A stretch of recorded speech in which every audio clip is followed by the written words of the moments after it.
সুপ্রিয় দর্শক, আপনারা দেখছেন এসপিএন বাংলা টিভি। দেখুন ও সাবস্ক্রাইব করুন এসপিএন বাংলা টিভি, দেশ ও মানুষের কথা বলে। সবাইকে ঢাকা ইউনিভার্সিটি স্কুলের পক্ষ থেকে আন্তরিক ধন্যবাদ প্রস্তুত করে রাখছি। আজকে তোমরা ব্যানারে যে ছবিটি দেখছো, এই ছবিটি দেখে তোমাদের কি মনে হচ্ছে? তোমরা তো স্কুলে পরিধান করেছ, কিন্তু এখানে একটি ড্রেস পরিহিত আমরা একজনকে দেখছি যিনি সারা বিশ্বে পরিচিত। তিনি হচ্ছে মাদার তেরেসা। নেপালের সাদা শাড়িতে তিনি এসেছিলেন ভারতবর্ষে। এসেছিলেন তিনি বিপন্ন মানুষের আশার আলো বলে। এই সমাজ যারা ছিল অচ্যুত, অবহেলিত, আজীবন সেসব মানুষের সেবা করেছেন তিনি। ছিলেন বাংলাদেশের বন্ধু, বিংশ শতাব্দীর মহাপ্রাণ। এই মানুষটার নাম মাদার তেরেসা। নিজের সব চাওয়া পাওয়া বলে পুরো একটা জীবনই তিনি মানব সেবায় কাটিয়ে দেওয়া যায়, সেটা প্রমাণ করেছিলেন মাদার তেরেসা। আর সেই কারণে তিনি বলতে পেরেছিলেন যে জীবন অন্য জীবনের জন্য নয়, যাপন করে না সে জীবন কোনো জীবনই নয়। 1990 সালে ম্যাসিডোনিয়ার জন্ম মাদার তেরেসার। তার আসল নাম ছিল আনিয়েস গঞ্জিও, কিন্তু মাদার তেরেসা নামে সারা দুনিয়ায় তাকে চেনে। তার বাবা আলবেনিয়ার রাজনীতির সাথে জড়িত ছিলেন। মাত্র 8 বছর বয়সে তিনি তার বাবাকে হারান। নানা প্রতিকূলতায় বড় হন মাদার তেরেসা। সেই কঠিন সময়েও তার মা তাকে শেখান অন্যকে অভুক্ত রেখে কখনো এক লোকমা খাবারও মুখে তুলে যেন না নেয়। তার আর যেন তার মধ্যে অনেকে হয়তো আমাদের আত্মীয় না, কিন্তু সকল মানুষই আমাদের আপন, আমাদের নিজের। শৈশবে মায়ের বলা এই কথাগুলো নিজেকে দর্শন বানিয়েছিলেন মাদার তেরেসা। 1928 সালে মাত্র 18 বছর বয়সেই গড়ছে পৃথিবীর পথে পা বাড়ার এক দেশ। নিজেকে পুরোপুরি উৎসর্গ করে মানবতার সেবার জন্য, মানব সেবার জন্য 1929 সালে ভারতবর্ষের দার্জিলিংয়ে আসেন তিনি। তেরেসা কখনোই জাত, ধর্ম, বর্ণ সীমানায় নিজেকে আবদ্ধ রাখেনি। তিনি সবসময় ঘোষণা করে গেছেন যে প্রকৃত ঈশ্বর প্রীতি রয়েছে সকল মানুষের প্রতি ভালোবাসায়। মানুষের প্রতি ভালোবাসায় যে সবচেয়ে বড় জরুরি, সেটা আজীবন বারবার বলেছেন মাদার তেরেসা। তার কথায় রুটির ক্ষুধা মেটানোর চেয়ে অনেক বেশি কঠিন স্নেহের ক্ষুধা মেটানো। তার এই গভীর জীবনবোধের জন্য হয়তো তিনি তার এই সেবা স্নেহ কোনো সীমানা তার আবদ্ধ রাখেননি। 1950 সালে কলকাতায় তিনি মিশনারিজ অব চ্যারিটি নামে একটি সেবা প্রতিষ্ঠান প্রতিষ্ঠা করেন। রাস্তা থেকে তুলে আনা শিশুদের তিনি গড়ে তোলেন শিশু ভবন। যাদের কেউ স্পর্শ করতেন না, আজীবন সেই কুষ্ঠ রোগীদের সেবায় করেছেন তিনি। সারা জীবন তিনি দরিদ্র, অসুস্থ, অনাথ, মৃত্যুপথযাত্রীদের মানুষের সেবা করেছেন। ইউরোপ, আমেরিকার বিভিন্ন দেশে তার নিপীড়িত এলাকায়, বিশেষ করে আফ্রিকায় যুদ্ধ আক্রান্ত মুসলিমদেরগুলোতে পৌঁছাতে থাকে তার স্নেহের আশীর্বাদ, স্পর্শ, এবং তিনি এসে পৌঁছেছেন বাংলাদেশে। 1971 সালে আমাদের মহান মুক্তিযুদ্ধের সময় তিনি ছিলেন বাংলাদেশের মানুষের পাশে। 71 ডিসেম্বরে মাদার তেরেসা খুলনা ও ঢাকার কয়েকটি ক্যাম্প পরিদর্শন করে। পাক সেনাদের তাণ্ডব তাকে আহত করে। সব ক্যাম্পে পাক সেনাদের দিনের পর দিন বাংলাদেশে নারীদের উপর অত্যাচার করে আসছিল। এসব দেখে ঢাকায় তিনি করেন মিশনারিজ অব চ্যারিটি নামে একটি শাখা। তখন বেশিরভাগ যুদ্ধরত শিশুকে দেখে দেখা হতো ঘৃণার চোখে, তাদের ফেলে দেওয়া হতো ডাস্টবিনে। মাদার তেরেসা ওই সময় পরম মমতায় যুদ্ধ শিশুদের করে নিতে থাকেন, তাদের পাঠিয়ে দেন কলকাতা, ফ্রান্স এবং সুইডেনে। সেদিন তিনি সে উদ্বেগ না নিলে যুদ্ধ শিশুদের ঠিকানা যে কোথায় হতো সৃষ্টিকর্তাই ভালো জানেন।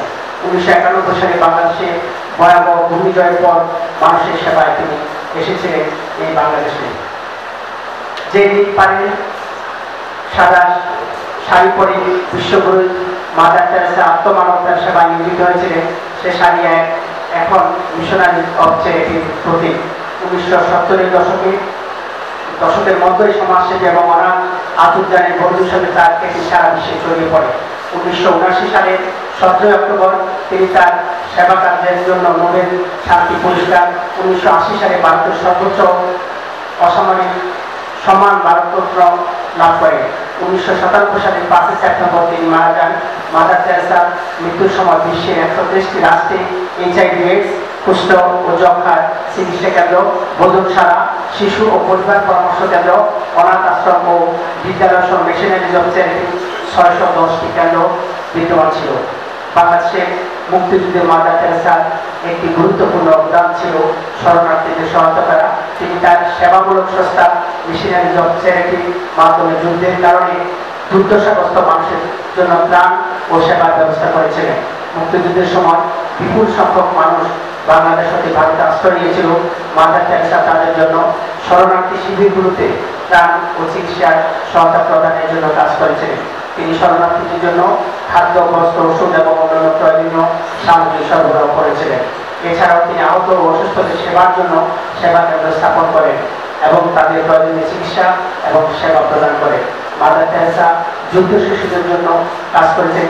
তিনি তাদের আশ্রয়, খাদ্য ও শিক্ষার ব্যবস্থা করেন এবং কিছু শিশুকে উন্নত চিকিৎসার জন্য তিনি দেশের বাইরেও পাঠান।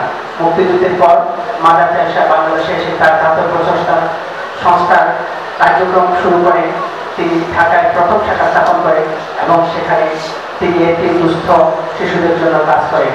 মাদার তেরেসার এই মানবিক কার্যক্রম বাংলাদেশের মুক্তিযুদ্ধে একটি গুরুত্বপূর্ণ ভূমিকা পালন করে এবং তিনি শরণার্থীদের জন্য একজন আশ্বস্তর হিসাবে পরিচিত হন। আমি মাদার তেরেসা রিসার্চ সেন্টারের সম্মানিত সভাপতি জনাব তুরাব কাদের ভাইকে আন্তরিক ধন্যবাদ এবং কৃতজ্ঞতা জানাচ্ছি। আমাদের পরবর্তী প্রজন্মকে মাদার তেরেসার কর্মময় জীবন সম্পর্কে জানার সুযোগ করে দেওয়ার জন্য উপস্থিত সকলকে ধন্যবাদ এবং কৃতজ্ঞতা জানিয়ে এখানে শেষ করছি। ধন্যবাদ সবাইকে। আসসালামু আলাইকুম ওয়া রাহমাতুল্লাহ। বিশ্ব মানবতার প্রতি একটু আগে আপনারা শুনলেন উনি মুক্তিযুদ্ধের পর আমাদের দেশের জন্য কি কি করেছেন।